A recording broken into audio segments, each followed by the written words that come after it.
কল্পনা করুন একটা শান্ত পাহাড়, বাইরে থেকে একদম সাধারণ, হঠাৎ পাহাড়ের বুক ফেটে খুলে গেল বিশাল দরজা, আর কয়েক সেকেন্ডের মধ্যেই বের হয়ে এলো একের পর এক মিসাইল লঞ্চার।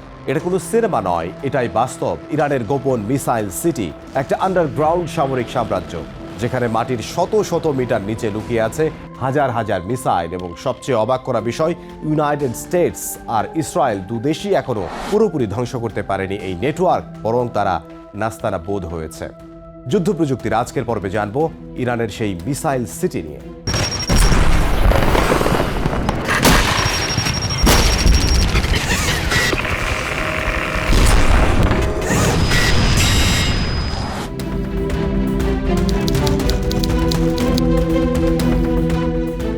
এই গল্পের শুরু ইরান ইরাক ওয়ার থেকে।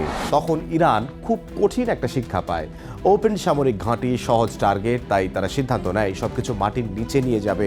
এই প্রজেক্টকে এগিয়ে নেয় Islamic revolutionary guard corps IRGC।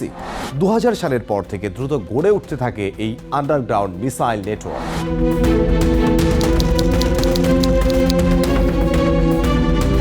Missile city কোনো একক জায়গা নয়, এটা পুরো ইরান জুড়ে ছড়িয়ে থাকা একটা বিশাল টানেল নেটওয়ার্ক। পাহাড়ের ভেতরে মাটির গভীরে লম্বা টানেল, যেখানে ট্রাক সহ মিসাইল রাখা হয়। সবচেয়ে ভয়ঙ্কর বিষয়, এই টানেল থেকেই সরাসরি মিসাইল লঞ্চ করা যায়।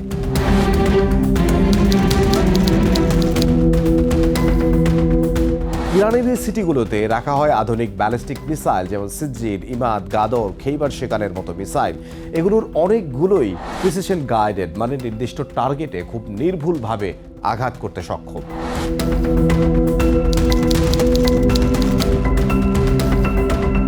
মিসাইল সিটির আসল শক্তি রয়েছে বেশ কয়েকটি। স্ট্রেলথ বা অদৃশ্যতা। স্যাটেলাইটে এই সিটি খুঁজে পাওয়া কঠিন, তাই রাডার দিয়ে ট্র্যাক করা প্রায় অসম্ভব। র্যাপিড লঞ্চ বা দ্রুত উৎক্ষেপণযোগ্য, কয়েক মিনিটের মধ্যে লঞ্চ করা যায়, কারণ মিসাইল আগে থেকেই প্রস্তুত থাকে। পাহাড়ের গভীরে থাকার কারণে এগুলো বোমা হামলা থেকে অনেকটাই সুরক্ষিত, তাই মিসাইলগুলো ধ্বংস করা সহজ বিষয় নয়।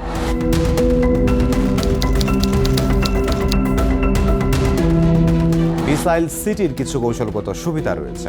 সারপ্রাইজ অ্যাটাক, অতর্কিত হামলা করতে পারে, এতে শত্রু বুঝতেই পারে না আঘাত আসবে কোথা থেকে।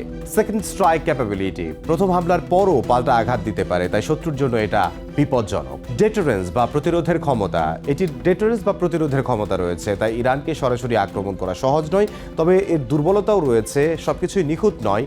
আধুনিক ড্রোন ও স্যাটেলাইট নজরদারির কারণে এই বেসগুলো এখন আগের মতো অদৃশ্য নয়। কিছু ক্ষেত্রে লঞ্চার ধ্বংস হয়েছে, মিসাইল ছোড়ার হারও কমেছে। মানে মিসাইল সিটি এখনো শক্তিশালী, কিন্তু পুরোপুরি অজেয় নয়।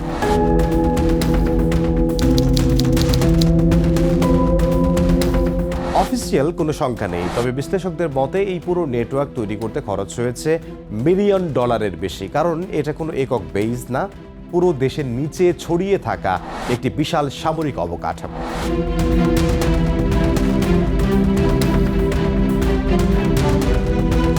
ইরানের মিসাইল সিটি শুধু একটা অস্ত্রাগার নয়, এটা একটা বার্তা। আমাদের দেখা যায় না, কিন্তু আমরা প্রস্তুত। ভবিষ্যতের যুদ্ধ শুধু আকাশে নয়, মাটির নিচেও হবে। আর সেই অদৃশ্য যুদ্ধক্ষেত্রে ইরান ইতোমধ্যেই তৈরি করে ফেলেছে নিজেদের গোপন শহর, যেখানে মানুষ না, লুকিয়ে আছে হাজার হাজার মিসাইল।